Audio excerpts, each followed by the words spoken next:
पुश्तैनी मायके का बंटवारा। क्या कहा? आप सच कह रही हैं? हाँ बेटा, मैं बिल्कुल सही कह रही हूँ। बाकी तू मुझे बता दियो तू कब फ्री है। अगर इस हफ्ते हो जाता तो अच्छा रहता। मम्मी, इस हफ्ते तो हम बाहर आए हैं, लेकिन आप चिंता मत करो, मैं अगले हफ्ते जरूर आ जाऊंगी। हाँ बेटा, कुछ पुश्तैनी मकान का मामला है, इसीलिए तुझसे कह रही हूँ। तेरे पास जब भी समय हो निकाल कर जरूर आ जाना। ठीक है मम्मी, चिंता मत करो, बस मुझे एक साइन ही तो करनी है, मैं आ जाऊंगी। अच्छा ठीक है, अब मैं बाद में बात करती हूँ आपसे। रिया कॉल कट करती है और वहीं पर बैठा उसका पति उसकी सारी बातें सुनने के बाद, क्या बात है, किस साइन की बात कर रही थी तुम? अरे वो कुछ नहीं है, हमारा पुश्तैनी मकान है ना, बस उसी की प्रॉपर्टी पर साइन करने के लिए मम्मी मुझे आने के लिए कह रही थी। दरअसल उसका बंटवारा हो रहा है और मैं उस पर साइन कर दूंगी कि मुझे उसमें कोई हिस्सा नहीं चाहिए। क्या कहा? कोई हिस्सा नहीं चाहिए? हाँ, उसी के बारे में तो बात चल रही थी। हे भगवान, मेरी पत्नी बिना कितनी मूर्ख है, इतना अच्छा मौका गंवा रही है। लेकिन कोई बात नहीं, मैं ऐसा नहीं होने दूंगा। क्या बात है, आप कौन से ख्यालों में खो गए? कुछ नहीं, बस मैं सोच रहा था तुम मेरा पुश्तैनी मकान में से अपना हिस्सा क्यों नहीं ले रही हो? आखिर तुम भी तो इस घर की बेटी हो, तुम्हारा भी तो हक बनता है। हक तो बनता है और नहीं भी। मेरे घर वालों ने मेरी शादी में इतना कुछ किया और इतना दहेज देकर मुझे भेजा, तो एक लड़की के लिए तो वही बहुत है ना। बाकी जो कुछ भी बच गया वो सब तो भाई का ही होता है। मेरी प्यारी भोली पत्नी, तुम भी कितनी भोली हो। आज के जमाने में कोई इतनी आसानी से इतना बड़ा अपना हिस्सा नहीं छोड़ता। हाँ, लेकिन लड़की इस तरह हिस्सा ले अच्छा थोड़ी ना लगता है। ये सब तो भाइयों का ही होता है।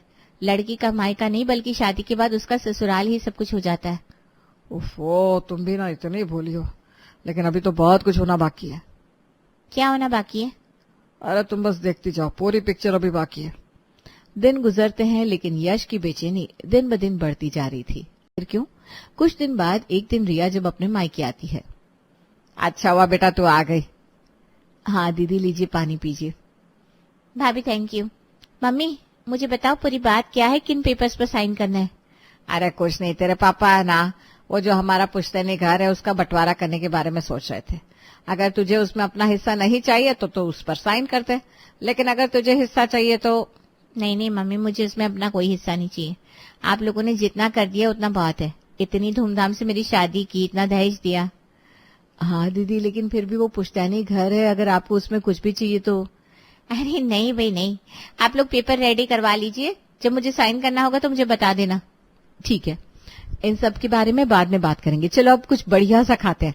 मैंने सबके लिए बहुत टेस्टी छोले भटूरे, नान और बहुत कुछ बनाया है। फिर तो मजा आ जाएगा भाभी। खाना खाने और गप्पे लड़ाने के बाद रिया घर वापस आती है। आ गई बहू अपने मायके से? जी मम्मी जी। क्या तुम अपने मायके गई थी? लेकिन क्यों? अरे मायके क्यों जाते हैं, अपने घर वालों से मिलने के लिए, इसीलिए गई थी। काफी लेट हो रहा है, मैं आप सबके लिए खाना बना देती हूँ। हाँ, मुझे भी बहुत जोर से भूख लगी है, खाना तैयार कर दे। ठीक है मम्मी जी। रिया खाना बनाने चली जाती है।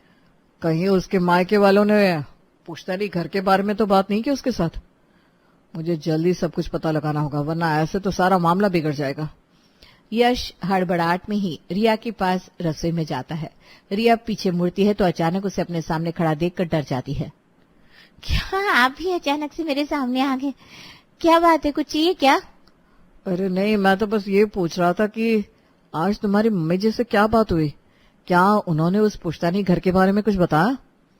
हाँ, उन्होंने कहा कि वो उस घर का बंटवारा करेंगी और मुझसे पूछा कि अगर मुझे उसमें कोई हिस्सा चाहिए तो। अच्छा अच्छा, तो तुमने क्या बोला? तुमने कुछ बोला कि नहीं इस बारे में? मैं उन्हें क्या बोलती, मैंने मना कर दिया, मुझे कोई हिस्सा वैसा नहीं चाहिए। लेकिन तुमने ऐसा क्यों कहा? अरे अचानक से आपको क्या हो गया? अरे लेकिन तुमने उन्हें अपना हिस्सा लेने से मना क्यों कर दिया? तुम्हें हाँ कर देनी चाहिए थी। अजी अब सब ऐसे थोड़ी ना अच्छा लगता है। उन्होंने मेरे लिए इतना कुछ किया, इतनी धूमधाम से मेरी शादी की थी, शादी में इतना दहेज भी दिया था। अगर मैं अपने भाइयों का हिस्सा भी मांगूंगी तो मेरी कितनी बदनामी होगी, हर जगह हर कोई मुझ पर थू थू करेगा। हाँ, तुम्हारी ये बात भी बिल्कुल सही है, इस तरह तो हमारी नाक कट जाएगी। लेकिन हमें कुछ और सोचना होगा। तभी गैस पर पतीले में रखा दूध उबलकर बाहर निकल जाता है। ये देखकर रिया जल्दी से गैस बंद करती है। आपकी वजह से ना सारा दूध निकल गया, कितना काम बढ़ा दिया आपने, और ऊपर से दूध भी वेस्ट हो गया। अरे लेकिन मैं तुमसे यहाँ कोई जरूरी बात कर रहा हूँ और तुम्हारा ध्यान सिर्फ दूध की तरफ है। अभी आप यहाँ से जाइए प्लीज, जल्दी से जल्दी निकलिए यहाँ से, मुझे फिलहाल कोई बात नहीं करनी। मुझे अभी मेरा काम शांति से करने दीजिए, मैं पहले से ही बहुत थक गई हूँ, और आप सबको भूख भी लग रही है ना। रिया यश को धक्के देकर रसोई से बाहर निकाल रही थी, क्योंकि वो रसोई से बाहर जाने के लिए तैयार ही नहीं था। अरे अरे रुक जाओ, इस तरह धक्का तो मत दो मुझे। मैं पहले सबको खाना खिलाकर अपना काम खत्म करके आराम से लेटना चाहती हूँ। तब यश अपने कमरे में जाता है। मुझे कैसे भी करके रिया को पटाना होगा। अरे पुश्तैनी घर का मामला है, उसके लिए पटाना ही पड़ेगा। मैं यहाँ इतने बड़े पुश्तैनी घर के बारे में बात कर रहा था और उसे मामूली से दूध की पड़ी थी। ऐसा कैसे छोड़ सकते हैं उसे? अरे हमें भी उसमें से कुछ हिस्सा मिलना चाहिए कि नहीं? हम भी उसके वारिस है। तो ये बात है जिसकी वजह से जमाई राजा जी की रातों की नींद हराम हो रखी थी। कुछ दिन बाद जब रिया के पास उसके पापा का कॉल आता है। हाँ पापा ठीक है, आप कागज तैयार करवा लीजिए, मैं बस अभी आ रही हूँ। अरे नहीं बेटा, मैंने इसलिए तुझे फोन नहीं किया। मैं तो बस ये बता रहा था कि अभी कागज बनने में थोड़ा समय बाकी है, लेकिन तू कुछ दिन के लिए यहाँ रुक जा बेटा। मेरी तबीयत भी ठीक नहीं है, मेरा मन लग जाएगा। ठीक है पापा, मैं इनसे बात करती हूँ। रिया की कॉल कट करते ही यश अफरा तफरी में उसके पास आता है। कहाँ जा रही हो तुम? पेपर साइन करने? लेकिन नहीं, तुम्हें वहां नहीं जाना है, रुक जाओ। क्या बात है, आप वहाँ प्रॉपर्टी पर साइन करने क्यों नहीं जाने दे रहे मुझे? अरे तुम खुद सोचो, वो एक पुश्तैनी घर है, उसकी कीमत कितनी ज्यादा है और उसका रुतबा भी कितना ज्यादा है। हाँ वो तो है, तो उसका साइन से क्या लेना देना? अरे तुम भी ना सच में बिल्कुल पागल हो। मुझे पागल कहा? अरे नहीं, मैं अपनी प्यारी पत्नी को पागल कैसे कह सकता हूँ? मैं ये कह रहा था कि तुम मेरे जैसे पागल की इतनी होशियार पत्नी होने के बाद भी ऐसा कैसे कर सकती हो? अरे तुम इतनी आसानी से अपना हिस्सा कैसे छोड़ सकती हो? क्या तुम्हें इतनी बड़ी प्रॉपर्टी से कोई हिस्सा नहीं चाहिए? सच कहूँ तो मैं भी थोड़ा सा हिस्सा तो चाहती हूँ, लेकिन अगर हमने हिस्सा मांगा ना तो हर कोई हमें गलत समझेगा, और पापा की तबीयत भी ठीक नहीं है। उन्होंने मुझे अपने पास कुछ दिन के लिए रहने को बुलाया है। अरे तो तुम चिंता क्यों करती हो? बल्कि ये तो अच्छा मौका है। तुमने कल भी मुझे ये बात बोली थी और मैंने इस पर अच्छे से सोचा। हमें उनसे हिस्सा मांगना ही क्यों है? तो फिर? अरे हम कुछ ऐसा करेंगे कि वो खुद ब खुद हमें हमारा हिस्सा खुशी खुशी यूं ही दे देंगे। क्या कहा? सच में ऐसा हो सकता है क्या? हाँ बिल्कुल हो सकता है, तुम बस देखती जाओ आगे आगे होता है क्या। जैसा मैं कहता हूँ तुम बस वैसा ही करती जाओ। रिया और यश दोनों कुछ दिन रहने के लिए रिया के मायके पहुंच जाते हैं। अरे देखो तो जरा कौन आया है, दामाद जी भी आए हैं, जरा अच्छे से इनका स्वागत करो। आइए जीजा जी, आप यहाँ बैठ जाइए, हम आपके लिए बढ़िया फ्रेश मिनरल वाटर लेकर आते हैं। जी लेकिन कोई बात नहीं, मेरे लिए इतना परेशान होने की जरूरत नहीं है। अरे जीजा जी, इसमें परेशानी वाली कैसी बात है? आप इस घर के इकलौते जीजा हैं, तो आपके लिए इतना तो बनता है। सभी जोरों शोरों से यश के स्वागत की तैयारी। अरे बेटा, रिया बता रही थी आप यहाँ कुछ दिन रुकेंगे। जी पापा जी, जब मुझे पता चला कि आपकी तबीयत खराब है तो मुझे बिल्कुल अच्छा नहीं लगा, इसलिए मैं सब कुछ छोड़ छाड़ कर बस जल्दी से यहाँ आ गया। अब जब तक मैं यहाँ हूँ आपको परेशान होने की कोई जरूरत नहीं है, मैं आपका अच्छे से ध्यान रखूंगा। अरे वाह, मेरे तो बाग खुल गए, मुझे कितना अच्छा दामाद मिला है जो अपने ससुराल वालों के लिए इतना कुछ सोचता है। जी शुक्रिया, ये तो आपका बड़प्पन है। जाओ बेटा, दामाद जी के लिए बढ़िया खाना लगवाओ। ठीक है पापा। खाना खाकर और थोड़ी देर बातचीत करने के बाद सब अपने कमरे में सो जाते हैं। क्या बात है, यहाँ तो आपकी बड़ी खातिरदारी हो रही है। मुझे तो पहले ही पता था ऐसा होगा, मुझे पता है मेरे ससुराल वाले कितने अच्छे हैं। अच्छा तो होना ही है, मेरे मायके वाले जो है। अच्छा ये सब छोड़िए और मुझे बताइए आगे का प्लान क्या है? अभी पापा जी ने कागज तैयार नहीं करवाया, हमें कुछ दिन अच्छे से उनकी खातिरदारी एंजॉय करनी है और ऐसा दिखाएंगे कि हमें बिल्कुल भी कोई भी लालच नहीं है, बल्कि हम तो उस पुश्तैनी घर में इंटरेस्टेड ही नहीं है। और ऐसा करने से क्या होगा? अरे मेरी भोली पत्नी, सबकी नजरों में हमारी इज्जत बढ़ जाएगी, और जब वो देखेंगे कि हम बिल्कुल भी लालची नहीं है तो वो खुद ही वो घर हमारे नाम कर देंगे। वाह, मानना पड़ेगा, आपको कमाल कर दिया आपने, तो बहुत अच्छा आइडिया है। अब हम वैसा ही करेंगे। कुछ दिन बाद उनके घर दो पड़ोसी आते हैं। और दामाद जी, हमने सुना है आपको यहाँ एक हफ्ता हो गया। जी बिल्कुल, पापा जी की तबीयत बहुत खराब थी, हमसे देखा नहीं जा रहा था, इसलिए हम यहाँ आ गए। पापा जी की तबीयत का ख्याल था या फिर कुछ पुश्तैनी घर के बारे में जो बातें चल रही है उसके बारे में ख्याल आ रहा था? क्योंकि जब से ये सिलसिला चालू हुआ है तभी आप यहाँ आए, उससे पहले तो कभी आप इतने समय यहाँ रुके नहीं। बताइए दामाद जी। अरे नहीं नहीं, ऐसा कुछ नहीं है। हमारे दामाद जी ऐसे नहीं है, इन्हें प्रॉपर्टी का बिल्कुल भी लालच नहीं है। बिल्कुल सही कहा। मेरे पास जितना है मैं उसी में बहुत खुश हूँ। भगवान का दिया मेरे पास सब कुछ है। इतनी अच्छी पत्नी मिल गई और एक परिवार मिल गया, बस मुझे और क्या ही चाहिए। मुझे प्रॉपर्टी में से तिनका भी नहीं चाहिए। क्या सच में? जी हाँ बिल्कुल। रिया को अपने घर वालों की चिंता हो रही थी, इसलिए मैंने सोचा क्यों ना मुसीबत के समय इनका साथ दिया जाए। आखिर दुख सुख में अपने ही तो साथ आते हैं। मेरा तो मानना है कि हम खुशी में चाहे किसी के पास जा सके या नहीं, लेकिन जब वो या उनके हालात ठीक ना हो उस समय तो हमें जरूर जाना चाहिए। हाँ बिल्कुल, हमारे दामाद जी को किसी चीज का कोई लालच नहीं है। ये तो सभी के साथ अपनेपन से रहते हैं। सच में ऐसा आदर्श दामाद कहाँ मिलता है। ऐसा देखकर मैं तो भावुक हो गया। माफ करना दामाद जी, हमने आपके इरादों पर शक किया। हमें नहीं पता था आप इतने अच्छे हैं। काश हमारे दामाद भी ऐसे ही होते। आप तो सभी के लिए एक आदर्श दामाद है। जी कोई बात नहीं, आजकल का जमाना ही ऐसा है, किसी को भी आसानी से गलतफहमी हो सकती है। लेकिन मुझे किसी चीज का कोई लालच नहीं है, मुझे तो 1 रुपया तक नहीं चाहिए। बिल्कुल सही कहा, हमारे दामाद जी बिल्कुल ऐसे ही हैं, भोले भाले से। बल्कि मैं तो कभी कभी सोचता हूँ कि लोग धन के लालच में इतना अंधा क्यों हो जाते हैं। इस तरह कभी भी धन या प्रॉपर्टी का लालच नहीं करना चाहिए, बल्कि हमें तो कम से कम में ही खुश रहना चाहिए। वाह वे वाह, मानना पड़ेगा आज के जमाने में क्या सोच है आपकी। आपसे मिलकर हमें बहुत खुशी हुई। सच में रमेश तो कितना लकी है, तुझे ऐसा दामाद मिला। वहीं दूसरी तरफ कुछ दिन बाद, सच में मानना पड़ेगा हमारा दामाद तो बिल्कुल लाखों में एक है। उन्हें तो जरा सा भी लालच नहीं है। शीला भी उनकी बहुत तारीफ कर रही थी। हाँ मम्मी जी, बिल्कुल सही कहा। पूरे मोहल्ले में हमारे दामाद जी की वाहवाही हो रही है। हाँ, हर कोई अपने दामाद को हमारे घर के दामाद से कंपेयर कर रहा है और कह रहा है काश उनके दामाद भी ऐसे ही होते। सच में हमारे दामाद जी को तो बिल्कुल भी लालच नहीं है, वरना आजकल तो जिसे देखो हर कोई बस लालच में ही मरता रहता है। हाँ मम्मी, सही कहा आपने। ये बिल्कुल भी ऐसे नहीं है, इनकी तो बात ही अलग है। रात को अपने कमरे में, आपने तो कमाल कर दिया। हमारे सभी पड़ोसी आपकी इतनी तारीफ कर रहे हैं कि तारीफ करते थक नहीं रहे। अरे ये तो बस ट्रेलर है, पिक्चर अभी बाकी है। हम तो उन्हें मक्खन लगाएंगे, फिर तुम देखना कमाल। और अगर आपका कमाल नहीं कर पाया तो फिर हम क्या करेंगे? अरे मेरी प्यारी भोली पत्नी, तुम भी ना बहुत भोली हो। मैं हूं ना, मैं सब संभाल लूंगा। मेरे होते हुए कुछ खराब नहीं हो सकता। तुम बस देखती जाओ मेरी चुटकी का कमाल। ठीक है, वैसे मुझे भी लग रहा है कि शायद आपका ये प्लान कामयाब हो सकता है। शायद नहीं, पक्का कामयाब होगा। तुम बस देखते जाओ, मेरा प्लान कभी फेल हो ही नहीं सकता।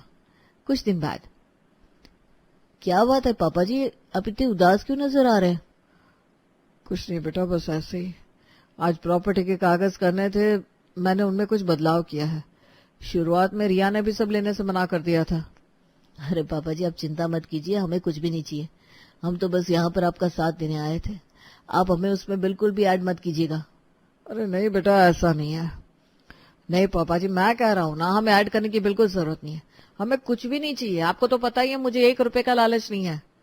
हाँ बेटा, मैं समझ रहा हूँ, लेकिन अरे लेकिन कुछ नहीं, आप सारी चिंता छोड़ दीजिए पापा जी।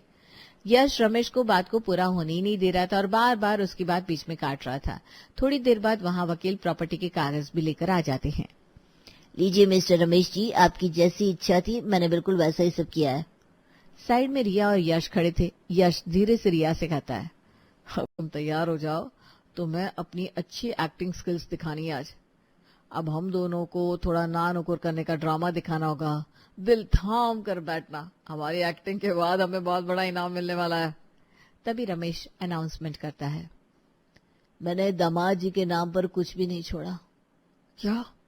हाँ बेटा जी, आपने जो कुछ भी कहा था मैंने उन सबको ध्यान से सोच समझकर बहुत बड़ा फैसला किया है। ये सब सुनकर यश और रिया के तो होश ही उड़ जाते हैं। लेकिन रमेश ने ऐसा क्यों किया? अरे हमारे दामाद जी तो इतने भोले हैं कि कोई भी उनको मूर्ख बना सकता है। इसीलिए मैं नहीं चाहता कि कभी ऐसा कुछ हो। मुझे तो इतना डर लगता है कि कहीं हमारे दामाद जी को कोई उल्लू बनाकर सारी प्रॉपर्टी उनसे छीन ना ले, और कहीं आप अपने इसी भोलेपन में सारी प्रॉपर्टी दान ना कर दो या किसी को चैरिटी में ना दे दो। सही कहा, हमारे दामाद जी बहुत भोले हैं, उन्हें कोई भी फंसा सकता है। इसीलिए हम अपने दामाद जी को बचाना चाहते हैं, और इसीलिए मैंने बहुत अहम फैसला किया है कि मैं सब कुछ अपने बेटों के नाम पर कर देता हूँ, क्योंकि आपको तो कुछ चाहिए ही नहीं। जब आपको किसी भी धन का लोभ लालच है ही नहीं, और पहले से आपके पास जो कुछ है आप उसे त्यागने के बारे में सोच रहे हैं, तो फिर इतना कष्ट क्यों करना। इसलिए मैंने सब कुछ अपने बेटों के नाम पर कर दिया है। अब जरा इस पर साइन कर दीजिएगा। इस तरह यश और रिया के हाथ कुछ नहीं लगता, और साइन करने के बाद जब दोनों घर वापस आते हैं, लो मिल गया हमें बहुत कुछ। अरे इतना भी क्या, हद से ज्यादा भोला बनने की जरूरत थी। पूरी पिक्चर में आप मुझे भोली भोली कहते आ रहे थे, लेकिन खुद ही इतने भोले बने कि आखिर में खाली कटोरा हाथ लगा। अरे मुझे क्या पता था मेरा ये प्लान इस तरह से फेल हो जाएगा। एक तो इतनी मेहनत की, ऊपर से लास्ट में कुछ मिला भी नहीं। हाँ, मैंने भी देख लिया कितना अच्छा सब किया था। इससे अच्छा मैं आपकी बातों में ही ना आती तो सही रहता। बड़े आए। मिश्रा जी का छोटा सा सुखी संपन्न परिवार था। पति, पत्नी और बेटा बहू सब अच्छे से रहते थे। बस एक चीज थी, मिश्राइन का गुस्सा जरा तेज था, या ये कह सकते हैं कि काम में कमी उनसे बर्दाश्त नहीं होती थी। पापा आज फैक्ट्री नहीं चलना है? हाँ हाँ चलना ना बेटा, बस एक कप चाय हो जाए फिर चलते हैं। विपिन अपनी पत्नी नीना को चाय बनाने के लिए कहता है। सब चाय पी रहे थे तभी, आय हाय कैसी बुरी सी चाय बनाई है, मुंह का स्वाद ही खराब हो गया। अरे अच्छी तो बनी है। तुम्हें तो सादा भूसा भी खिला देगा ना कोई तो खा लोगे तुम। मैं तो नाली में डाल कर आ रही हूँ इसे। और ये सब बोलते समय ये भी नहीं सोचती कि नीना सामने ही बैठी है। मिश्रा जी और विपिन ऑफिस चले जाते हैं। उनके जाते ही मिश्राइन वापस चालू हो जाती है। बहू तुमने कुछ भी नहीं सीखा क्या अपने घर में? माँ जी मैं तो शुरू से ही हॉस्टल में पढ़ी हूँ, तो घर में तो कम ही रहती थी। अरे घर के काम तो लड़कियों को आते ही है, हमारी छोरी को तो सब आता है। बस यही दिक्कत थी इस घर की। बात बात पर घर की बहू को उसकी सास नीचे दिखाती थी। नीना बेचारी अपने कमरे में रो रो कर चुप हो जाती थी, क्योंकि विपिन तो घर पर रहता नहीं था, उसे आधी बातें पता ही नहीं चलती थी। एक दिन विपिन और मिश्रा जी की फैक्ट्री जाने के बाद नीना कपड़े धोने बैठी तो उससे विपिन की सफेद शर्ट पर सारे अतरंगी रंग लग गए। हे भगवान, यही लड़की रखी थी क्या मेरे बेटे के भाग्य में? उसकी इतनी मनपसंद शर्ट खराब कर दी। इतने प्यार से मैं लाई थी उसके लिए उसके पिछले बर्थडे पर ये निकल जाएगा वैनिश से। हम तो अपने घर पर यही यूज करते थे। अपने घर की राम कहानी सुनाना बंद करो हर समय। यहाँ पर यहाँ के तौर तरीकों से रहो। मम्मी जी मैं सिर्फ बोल रही थी कि ये निकल सकता है। हाँ बस केमिकल में डुबो दो सब कुछ, पूरा कपड़ा सड़ जाएगा। पता नहीं घर वालों ने कुछ सिखाया कि नहीं। माँ जी आप बात बात में घर वालों को क्यों लेकर आते हो? वो तो है भी नहीं यहाँ, उनको पता ही नहीं होता कि यहाँ क्या चल रहा है। बस बहस करवा लो आजकल की बहुओं से, बड़ों की इज्जत से कोई मतलब ही नहीं है। बहुत देर हो गई थी सास को बड़बड़ करते हुए। अब नीना के सब्र का बांध टूट गया। वो फूट फूट कर रोने लगी और अपने कमरे में जाकर सो गई। और तब उठी जब विपिन आया। अरे आज क्या हुआ इसे, इतना क्यों सो रही है? अरे तू ही जाने तेरी पत्नी की कहानी, मुझे क्या पता। वो उसे भनक भी नहीं लगने देती कि घर में क्या हुआ, क्योंकि नीना बहुत जल्दी सो गई थी। उसकी आधी रात में नींद खुल गई। उसने विपिन को भी उठा दिया। क्या हुआ, आधी रात को क्यों उठा दिया? तुम सो भी जल्दी गई थी। नीना की आंखों में आंसू आ जाते हैं। तुम तो चले जाते हो, पीछे से माँ जी मेरा जीना मुश्किल कर देती है। इतने ताने देती है, सारे दिन मैं बता भी नहीं सकती। मेरे मम्मी पापा को बीच में लाने की क्या जरूरत होती है हर बात में। अरे तुम लोगों के बीच में मेरे पीछे से क्या होता है मुझे क्या पता। आज शर्ट पर रंग लग गया, मैंने बोल भी दिया कि निकल जाएगा, फिर भी मेरे मायके वालों को बीच में लाकर उल्टा सीधा बोलने की क्या जरूरत थी? उनसे कभी कोई गलती नहीं होती क्या? या आपकी बहन से कोई गलती नहीं हुई होगी अपने ससुराल में? भाई मुझे आधी नींद में कुछ समझ में नहीं आ रहा, कल बात करेंगे। वो सो जाता है, नीना भी सो जाती है। सुबह विपिन देर से उठता है। अब इतनी देर से उठे हो, फैक्ट्री तो जाओगे नहीं, घर पर ही रहो और मम्मी जी की हरकतें नोटिस करना, कैसे मेरे जीना मुश्किल करके रखती हैं। विपिन भी सोचता है आज रुकी जाता हूँ और देखो तो सही यहाँ होता क्या है दिन भर। वो चाय का कप लेकर बैठता है और नीना कपड़े धोने जा रही थी। अरे वो मेरी जेबें चेक कर लेना, और हाँ अपनी रंग बिरंगी साड़ियां अलग रखना, कहीं मेरे कपड़े खराब न हो जाए। ये सब सुनकर नीना एकदम रुक जाती है। पहले तो उसे समझ में ही नहीं आता कि विपिन सच में उसे बोल रहा है या किसी से फोन पर बात कर रहा है। मुझसे कुछ कहा? विपिन अपनी बात वापस बोलता है। हाँ हाँ पता है मुझे, सिखाओ मत। अपने पति के मुंह से ये सब सुनकर नीना का खून और खौल जाता है। वो बड़बड़ करने लगती है। एक सास कम थी क्या जिंदगी में? ये भी चालू हो गया। माँ जी बड़ा चुप है आज, अभी तक तो कोई ताना नहीं मारा। कमाल ही हो गया। आती होंगी अभी कुछ न कुछ बोलने, पर सारा दिन हो जाता है सास एक शब्द नहीं बोलती उसे, ना कपड़ों के लिए, ना बर्तन के लिए, ना ही किसी और के लिए, बल्कि उसे खाने के लिए पूछती है। हैं? आज क्या नाटक चल रहा है? उसे थोड़ी देर लग जाती है समझने में, क्योंकि आज विपिन है घर पर तो सास के तेवर बदले हुए हैं। आज रसोई की साफ सफाई करनी पड़ेगी, तुम करवाओगे ना? करवा दो, खाली ही बैठे हो, बहुत ही ज्यादा कीड़े हो रहे हैं, कॉकरोच भी घूम रहे हैं। साफ सफाई? अरे वो तो तुम्हारा फेवरेट काम है ना। कोई फेवरेट काम नहीं है, नहीं करूंगी तो तुम्हारी माँ चालू हो जाएंगी। सारा दिन काम करो और तुम्हारी माँ के ताने सुनो। देखो मुझे तो आराम करने का काम आता है, और देख लो ऐसा ना हो जाए कि तुम परेशान हो जाओ। काम नहीं करना आना तो सीधा सीधा बोलो, नाटक मत करो। चलो फिर आज मैं अपना हुनर दिखाई देता हूँ तुम्हें। सबसे पहले आज पंखे साफ होंगे। अरे पंखे मैं बाई से करवा लूंगी, तुम ये थोड़ा फ्रिज और चिमनी साफ कर दो। चलिए स्पंज और डिटर्जेंट उठाइए। हाँ भाई आ रहा हूँ, तुम थोड़ा खाली तो करो, मैं आ रहा हूँ। नीना सब खोल कर रख देती है और विपिन को आवाज लगाती है, पर वो जवाब नहीं देता। वो जाकर देखती है तो वो पंखे साफ करने बैठ गया था। वैक्यूम क्लीनर लेकर वो पंखे साफ कर रहा था। ये क्या कर रहे हो? ऐसे थोड़ी ना साफ होते पंखे। टीवी पर तो ऐसे ही दिखाते हैं। हे भगवान, आप इतनी उम्र के हो, इतने बड़े आदमी हो, आप कहाँ टीवी वालों की बात में आ गए? वो तो कुछ भी दिखाते हैं। अच्छा तो क्या वैक्यूम क्लीनर बेकार होता है, काम का नहीं होता? अरे नहीं, वैक्यूम क्लीनर काम का होता है, पर पंखे उससे साफ नहीं होते। हे भगवान, इनको काम बताकर तो मैंने अपनी ही पैर पर कुल्हाड़ी मार ली। इससे तो अच्छा मैं ही कर लेती। ओह अच्छा। इतनी ही देर में सास सबके लिए चाय बनाकर लाती है। हैं? आज सूरज कहाँ से निकला है भाई? सही है, जब तक ये रहेंगे घर पर इनकी ये नौटंकी चलती रहेगी। मैं तो इनसे कह दूंगी कि अब घर पर ही रहा करो। बस अगले ही दिन नीना विपिन को कुछ बहाना बनाकर ऑफिस जाने नहीं देती। आज फाइल देख लेता हूँ पापा। चलो ठीक है, वो पुराना काम भी रखा ही है बहुत दिन से। मिश्रा जी के जाते ही थोड़ी देर तो विपिन ऑफिस की फाइल्स देखता है, फिर मिश्राइन के साथ टीवी देखने बैठ जाता है। वही कोई सास बहू की सीरियल चल रही थी। अच्छा माँ, ये इसका तीसरा पति है? ओहो, तो पहले दो का क्या हुआ, मर गया? ओह तो ये विधवा है, इसने 3 शादियां कर ली। राम राम कलयुग है भाई। अरे तू चुप तो रह, और तीसरा पति है और ये भी दूसरी पत्नी है। हाँ कुछ समझ में नहीं आ रहा। इतने में ही नीना भी रसोई से चिल्लाती है, अरे तुम देखने दो भाई, तुम्हें कुछ पता नहीं है, हम सालों से देख रहे हैं। सालों से देख रहे हो? अच्छा तभी घर के काम नहीं हो रहे। अरे मेरा वो मतलब नहीं था, तुमने आज ना बिल्कुल दिमाग खराब करके रखा हुआ है। वो चुपचाप देखने लगता है। थोड़ी देर में नीना रसोई से फ्री होकर अपने कमरे में लेटने आती है। विपिन अपनी अलमारी में कुछ ढूंढ रहा था। अरे यहाँ कितनी धूल है, कब साफ करोगी इसे? हाँ कर दूंगी, टाइम भी तो लगेगा ना, पहले खाली करो फिर सेट करो वापस। बस इतनी सी बात है, ये तो मैं भी कर दूं। अरे अभी नहीं। वो पूरा बोल भी नहीं पाती और विपिन पूरी अलमारी के कपड़े बाहर निकाल कर पटक देता है। नीना सर पकड़ लेती है। अरे अभी क्यों कर दिया? अभी शाम की झाड़ू निकालने वाली बाई आती होगी, तुमने सब जमीन पर फेंक दिया, अब सब मुझे उठाना पड़ेगा। नीना वो कपड़े सोफे पर डालकर छोड़ देती है। थोड़ी देर में उसकी सहेली का फोन आता है। वो बहुत ही हंस हंस कर बात कर रही थी। विपिन वहीं बैठा उनकी बात सुनकर नीना को कुछ इशारे करने लगता है। क्या है, क्या बोल रहे हो? अरे मुझे भी सुनना है, लगता है बड़ी मजेदार बातें हो रही है। हम औरतों की बात है, क्या करोगे सुनकर? अरे करूंगा कुछ नहीं, बस मजे लेना है। स्पीकर पर रखो ना। नीना परेशान होकर फोन स्पीकर पर रख देती है। और फिर क्या हुआ पता है? उसका बॉयफ्रेंड किसी और के साथ पकड़ा गया और उसकी खूब पिटाई हुई। बहुत बुरा हुआ, पर मजा भी बहुत आया। वही तो बोल रही हूँ। विपिन भी हंसने लगता है और रीना को वो आवाज आ जाती है। अरे भाई साहब, आप घर पर है क्या?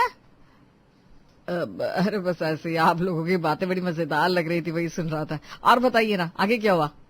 बस फिर क्या था भैया, गर्लफ्रेंड ने पहुंचकर खूब पिटाई करी। अरे काश हम देख पाते। तो अब आगे क्या?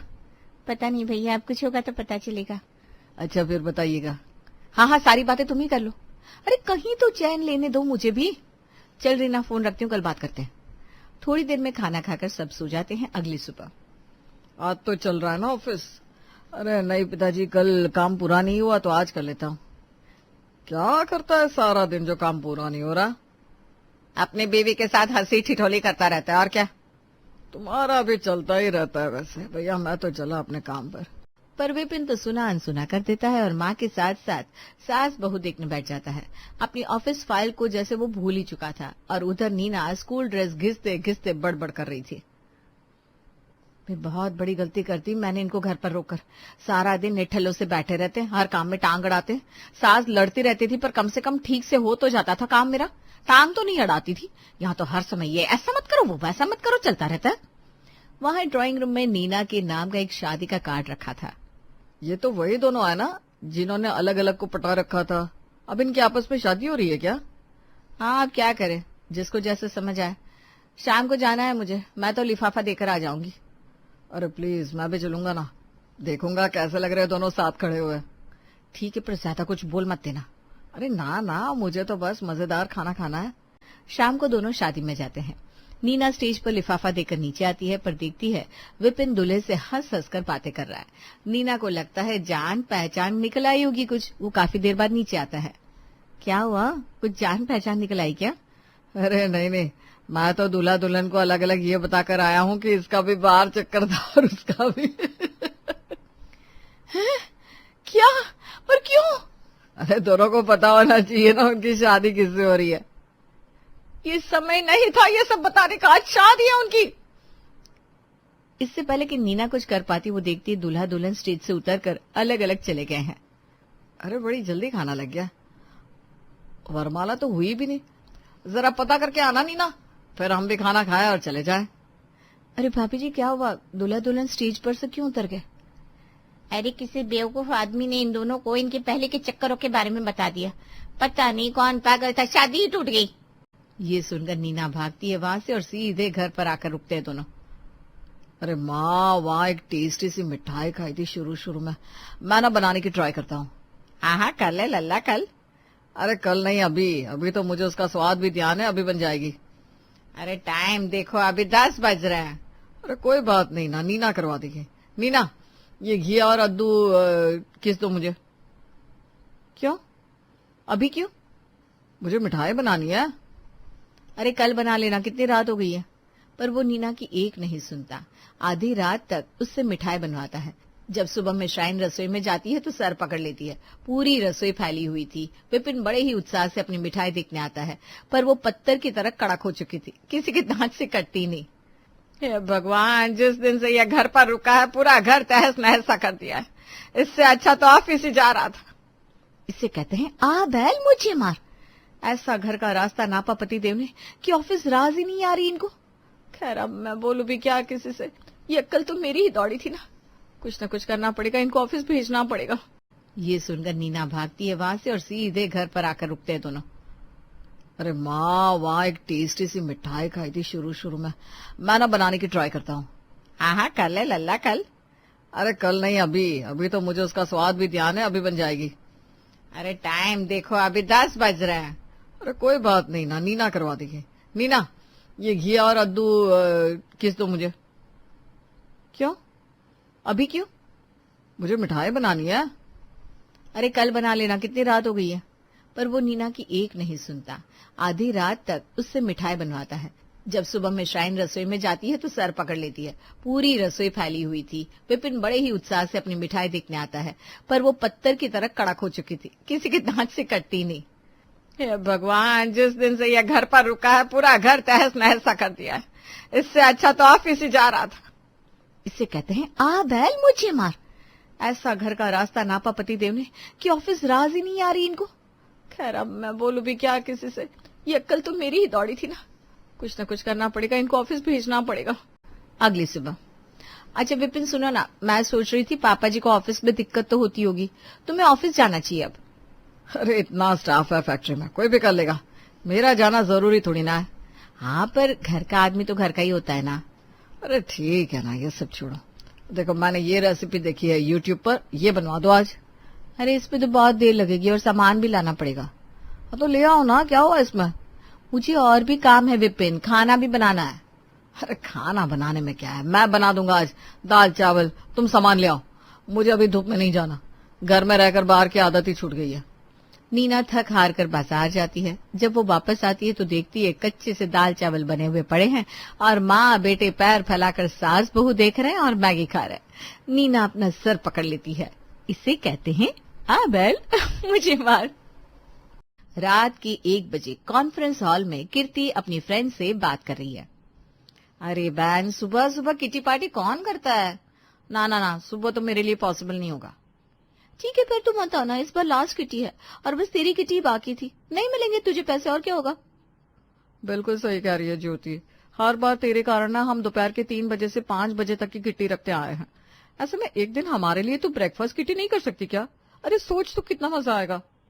अरे यार, पैसे की बात नहीं होती ना तो कसम से मैं नहीं आती। अच्छा ठीक है, देखती हूँ मैं। देखती हूँ नहीं, कल सुबह 8 बजे कैफे में मिल रहे हैं हम।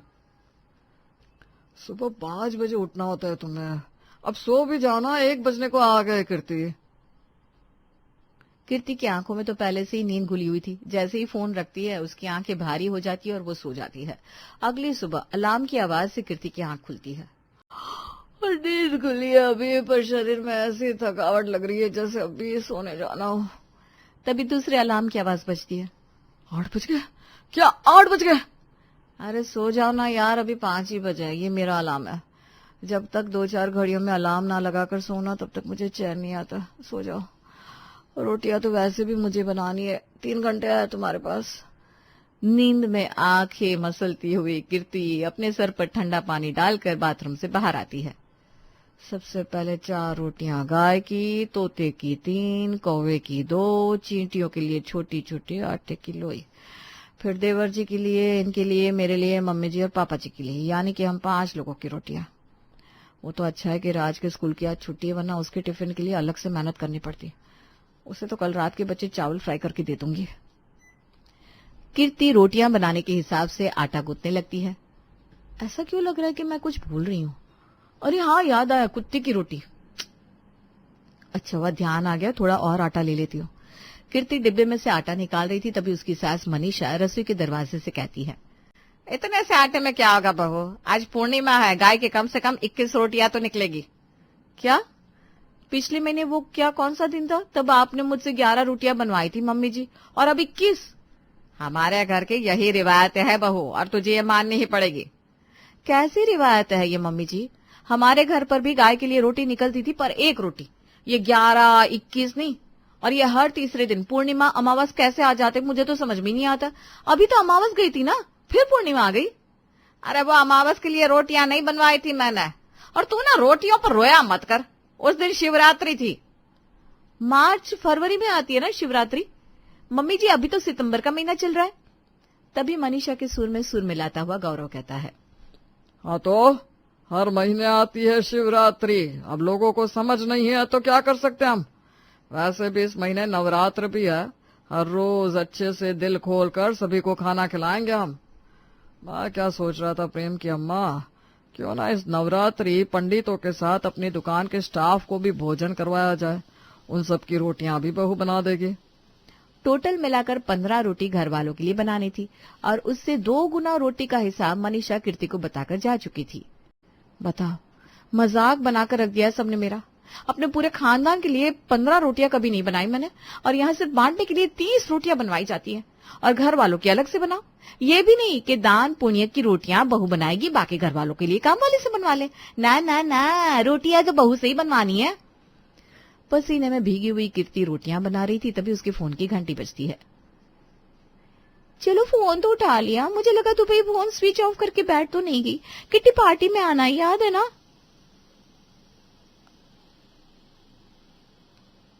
आटा खत्म हो गया है मेरी रसोई में, जा रही हूँ लाने के लिए। आज तो सिर्फ रोटियां ही बनानी है मुझे। तुम लोगों को याद नहीं था क्या कि आज पूर्णिमा है? ऐसी तिथियों पर वक्त कहाँ मिलता है मुझे। ये कैसे नियम बना रखे कीर्ति तेरे सास ससुर ने, मुझे तो समझ में नहीं आता। ऐसे नियम मैंने अपनी लाइफ में कभी नहीं सुने बहन।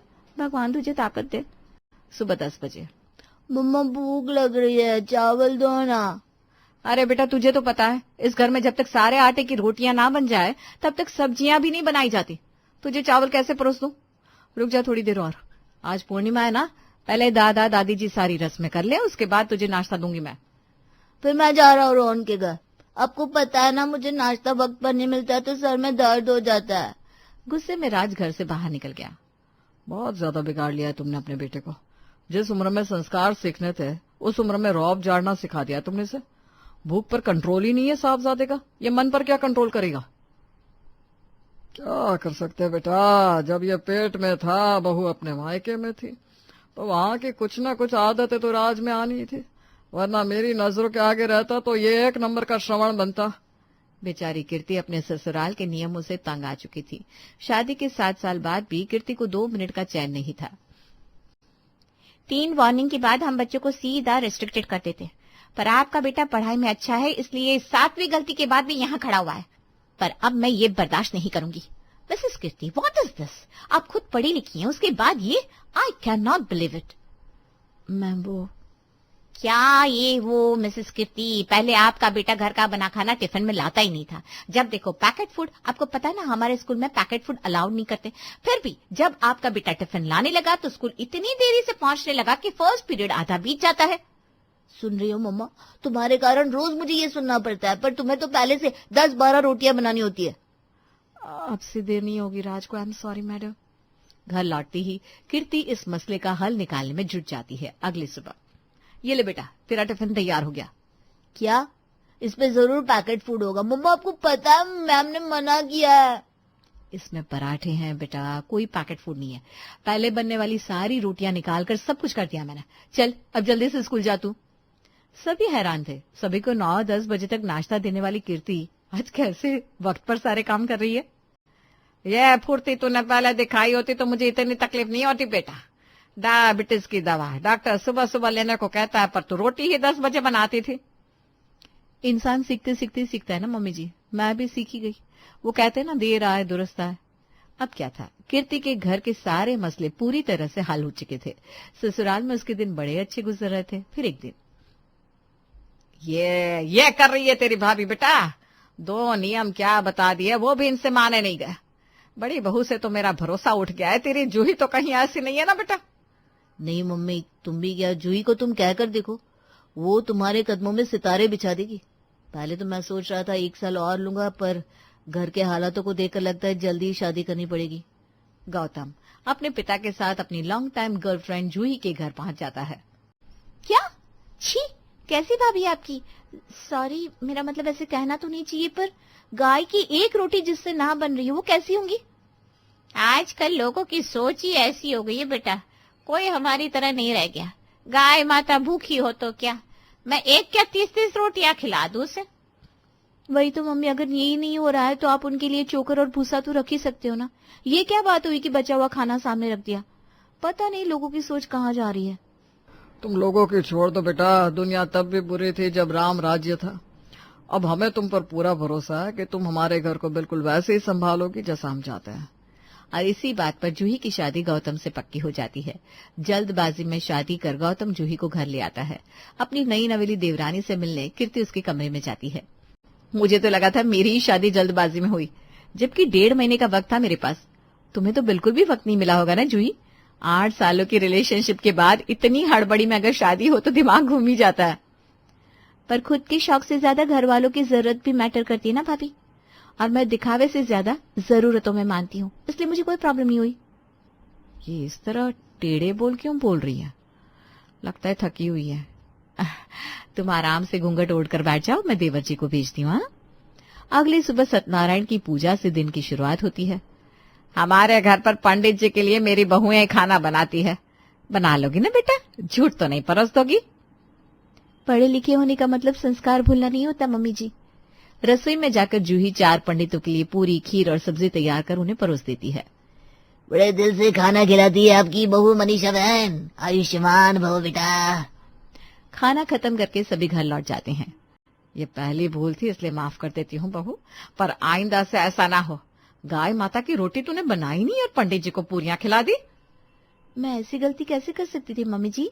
मैंने गाय माता के नाम की पूरी पहले ही निकाल दी थी, उसके बाद ही कोई पूरी बनाई है। मुझे पता है पहली रोटी गाय माता की निकलती है और आखिर कुत्ते की। मतलब कि इसे भी नियम के बारे में बताया नहीं गया है। चलो अब पता चल जाएगा। और बाकी जीवों के खाने का इंतजाम कौन करेगा? चिड़िया, पक्षी, तोता, जमीन पर चलने वाली छोटी छोटी चींटियां, हमारे घर पर सभी के लिए खाना बनता है बहू। ओह, अब मैं समझी कि गौतम इतने सेंसिटिव कैसे हैं। बड़ा अच्छा लगा सुनकर कि आप लोग जानवरों की इतनी रिस्पेक्ट करते हैं। हैं? ये तो खुश हो गई। अब क्या? 2-4 दिन बाद भाभी सुबह उठकर गाय की 4 रोटी बनाना, उसके बाद सभी के लिए 2-2, 3-3 रोटियां निकालना, 15 रोटी तो इसमें हो जाती है। मतलब मैं नहीं कह रही थी किसी को खाना मत दो, पर 3 वक्त का खाना बनाना और उसमें ये भी करना, शरीर बड़ा थक जा रहा है मेरा। हम एक्स्ट्रा बची हुई रोटियां भी तो कबूतरों को दे सकते हैं ना। आज करवा चौथ है जूही। असली गेम जो तुम्हें आज पता चलेगा हमारे घर में, जब भी कोई बड़ी तिथि पड़ती है तो उस दिन गाय के लिए 11 नहीं 21 रोटियां बनाई जाती है। कुत्ते, तोता, कौवा वगैरह के लिए 11 रोटियां। पापा जी मछलियों को भी छोटी छोटी आटे की गोलियां देने जाते हैं। फिर चींटियों के लिए अलग से खाना, और इन सब का इंतजाम बहू ही करती है। और उसके बाद सभी के लिए खाना बनाने का काम। और अपनी मर्जी से तुमने ये सारी जिम्मेदारी अपने सर पर ली है, तो मैं तो सिर्फ सब्जी बना दूंगी, बाकी तुम देख लेना। क्या? ये क्या मजाक है भाभी, आज मैं फास्ट पर हूँ। इससे कोई फर्क नहीं पड़ता, इस घर में ऐसे ही होता है। और जरूरी नहीं कि ये 11-21 का पैटर्न ऐसा ही है। देखो कल को 101 भी हो सकती है। जब भी पापा जी, मम्मी जी बुआ के यहाँ जाकर आते हैं, उनके घर का कोई नया नियम लेकर आते हैं, और वो तो ये मन्नत के लिए करती हैं। लेकिन हमारे घर पर किसी संकट को मिटाने के लिए ये रोजमर्रा का नियम बन जाता है। अच्छा, तो अब समझी कि आप गाय को कौन सा बचा हुआ खाना देती हैं। मुझे तो गौतम ने ऐसे बताया जैसे कि आप गाय को जूठा खाना दे रही थी। तभी छोटा सा राज रसोई में आता है। मम्मी ऐसा कभी कर ही नहीं सकती चाची। वो क्या है ना, मेरे स्कूल से वार्निंग आ गई थी। सुबह सुबह इतनी सारी रोटियां बनाने के चक्कर में मम्मी को बहुत वक्त लग जाता था। फिर मेरे टिफिन में देरी हो जाती थी। फिर मैं स्कूल लेट पहुंचता था तो मम्मी ने दिमाग लगाया और वो रात को ही एक्स्ट्रा रोटियां बनाकर रखने लगी। फिर सुबह सुबह नियम के हिसाब से गाय माता के लिए एक फ्रेश रोटी बना देती और बाकी रात की ठंडी ठंडी रोटी खिला देती। ओ, अब समझी। आप बेफिक्र हो जाइए भाभी, अब मैं समझ गई हूँ क्या करना है। और अगली सुबह घर की दोनों बहुएं अपनी बुआ सास के घर जाने के लिए बैग पैक कर लेती है। जब मुझे पता चला ये सारे रीति रिवाज आप बुआ जी के यहाँ से सीख रही हैं मम्मी जी, तो मेरा तो दिल बाग बाग हो गया। शादी में मिल ही कहाँ पाई थी मैं बुआ जी से, और वो इतनी बड़ी परमात्मा है, उनको वक्त भी कहाँ मिल पाया होगा। तो मैंने सोचा क्यों ना मैं और भाभी बुआ जी से मिलाएं, इसी बहाने भाभी की बुद्धि भी जरा ठीक हो जाएगी और मुझे थोड़ा और ज्ञान भी मिल जाएगा। देख रही हो प्रेम की माँ, ये है मेरी बहन। यहाँ से नहीं भी तो भी 10 घंटे दूर बैठी है, कविता पर तारीफें हो रही है यहाँ उसकी। मेरी कविता है भाई। जूही और कीर्ति दोनों कविता के घर पहुंचती है, जहां आज वो अपनी बहू के वजन के बराबर गेहूं दान कर रही थी। मानना पड़ेगा बुआ जी, आप तो काफी अमीर है। अरे ये तो कुछ भी नहीं बेटा, ऐसी तो 4-5 हवेलियां है मेरी। जिंदगी में सब कुछ दिया भगवान ने, अब बस मैं दान पुण्य के काम में लगी रहती हूँ। और ये भाभी के वजन के हिसाब से गेहूं दान करना बुआ जी? अरे वो तो इतनी संपत्ति भोगने के लिए ना पोता है ना पोती है, दे रहे हैं भगवान। तो पंडित जी ने बताया बहू के वजन के हिसाब से दान करते तो कुछ शुभ हो जाएगा, वही कर रही हूँ बेटा बस। और अगर बहू के वजन के हिसाब से आपको फर्नीचर दान करने बोला जाता तो आप करती बुआ जी? मैं तो सिक्के दान कर दूं, फर्नीचर का क्या है बेटा। कोई मुझे कह दे किस तरह बच्चा हो जाएगा, फिर क्या। 32 की है मेरी बहू, 32 लाख की कार दान कर दूं मैं, मुझे किस चीज की कमी है। आपको तो नहीं है बुआ जी, पर शायद किसी को होने वाली है। और अपने फुल प्रूफ आइडिया के साथ जूही अपने ससुराल वापस लौट आती है। 28 लाख रुपए? तुम मजाक तो नहीं कर रही हो? 28 लाख रुपए मैं कहाँ से लेकर आऊंगा जूही? क्यों नहीं गौतम, हमारे घर में सब कुछ तो होता है जो बुआ जी के यहाँ होता है। उनके घर में माना 10-12 नौकर हैं, हमारे घर में नहीं है। तो हमारे घर में वो काम बहुएं करती हैं जो वहां नौकर करते हैं। बुआ जी भाभी की उम्र के अकॉर्डिंग लाखों में उतनी ही महंगी गाड़ी लेकर दान कर रही है पंडित जी को, और ऐसा करने से उनको पोता हो जाएगा। मुझे भी बेटा चाहिए गौतम, हम मम्मी जी की कई सारी बात मानते हैं ना। अब मम्मी जी इतना तो कर ही सकते ना हमारे लिए, उनके पास पैसे नहीं है तो तुम निकालो। जूही ने तो अपना दाव फेंक दिया था, बारी थी कीर्ति की। अजी आप जूही की बात सुन रहे हैं ना? देखिए मुझे तो उसकी बात में दम लग रहा है। मेरी भी उम्र 30 की हो चली है, मुझे एक बेटी चाहिए। आप 30 लाख रुपए की एक कार खरीद लीजिए और दान कर दीजिए, देखिएगा मुझे फट से बेटी हो जाएगी। और उस बेटी को खिलाने के लिए फिर हमारे पास 3 रुपए भी नहीं बचेंगे। बुआ जी की तरह आलीशान बंगले में नहीं रहते हम। 3 BHK फ्लैट है हमारा, जो कि EMI पर है। अरे तो क्या हो गया प्रेम, हमारे घर की रिवायतें भी तो कोई चीज है। मनीषा की दोनों बहुएं अपने पतियों के कान खा जाती है, जिससे परेशान होकर गौतम और प्रेम कमरे से बाहर आ जाते हैं। ये तो होना ही था ना मम्मी, हर रोज तुम जाती हो और बुआ जी के घर से कोई नया तोता पाल लाती हो। अरे मुझे नहीं जाना होता तेरी बुआ के घर बेटा, तेरे पापा ही लेकर जाते हैं, मांग उनसे पैसा। अरे तो बेटा अपनी औकात के हिसाब से काम किया जाता है ना। रोटी वाला काम हमारे बजट में था तो मना कर दिया, पर यह गाड़ी वाला। वही तो मैं आपको समझाना चाह रही थी पापा जी। बुआ जी के घर में दान करने के लिए 5 से 1 रोटियां भी बनाई जा सकती है। इतने नौकर है उनके घर में, हर वक्त हलवाई लगे रहते हैं। घर की बहू को रसोई में जाना भी नहीं पड़ता, वो तो बस बने बनाए खाने को हाथ लगा देती है। पर हमारे घर में तो ऐसा नहीं है। मनीषा और गौरव समझ जाते हैं कि जूही क्या समझाना चाह रही है, और इस दिन के बाद से वो देख सुनकर नए नए नियम पालन बंद कर देते हैं।